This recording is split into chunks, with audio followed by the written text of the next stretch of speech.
كأس العالم السنة دي فتح عينيا على حاجات كتير قوي ما كنتش واخد بالي منها في الكورة اللي بقت دلوقتي مش هي الكورة اللي كنا نعرفها زمان وحبيناها وتربينا عليها من صغرنا. الكورة اللي دخلت فيها السياسة والمراهنات وكل حاجة، ومش هكون ببالغ لو قلت ان من قبل البطولة ما تبدأ وهي مترتبة ان الأرجنتين وأسبانيا يواجهوا بعض في النهائي، خصوصا ان كل حاجة حصلت على مدار البطولة في مباريات الأرجنتين تحديدا كانت كل حاجة بتقولك ان احنا عايزين الأرجنتين توصل للنهائي بأي طريقة، وظلم تحكيمي واضح لكل الفرق اللي بتلاعب منتخب الأرجنتين. عندك مثلا هدف زيكو اللي اتلغى بسبب فاول على مروان عطية، حصلت حاجة شبهها بالملي وكانت المرة دي للأرجنتين، وهي ان بعد ما ماكاليستر شاط الكورة وجت في العارضة وردت لميسي، ميسي داس على وش رجل جيدس بينس الظهير الايسر لمنتخب انجلترا، وعلى الرغم من كده اللعب استكمل وميسي رفع العرضية ولوتارو مارتينيز سجل الهدف الثاني. كورة بدايتها من اصلا كانت فاول. وهدف انزو الاولاني كمان في مرمى انجلترا برضو عليه شكوك كبيرة جدا، لان انزو لما رجع الكورة لميسي الكورة كانت بنسبة كبيرة كانت تسلل. وفي احصائيات اتعملت ان كان في اكتر من ناس هيخسروا اكتر من 150 مليون يورو في حالة خسارة الارجنتين من مصر دور ال16. فالماتش ده ما كانش ينفع ابدا ابدا ان الارجنتين تطلع، لان باختصار ميسي لو خسر كان في ناس كتير جدا هتخسر،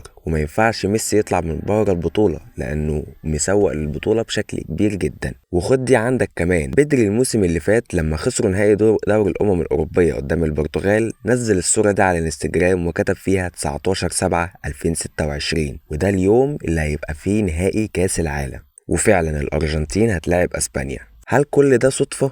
يعني هل احنا بنبقى قاعدين بنتفرج على مباراة 90 دقيقة ومتعصبين ومنفعلين مع كل هجمة والتانية على ماتشات اساسا متباعة من قبل ما تتلعب ونتيجتها معروفة؟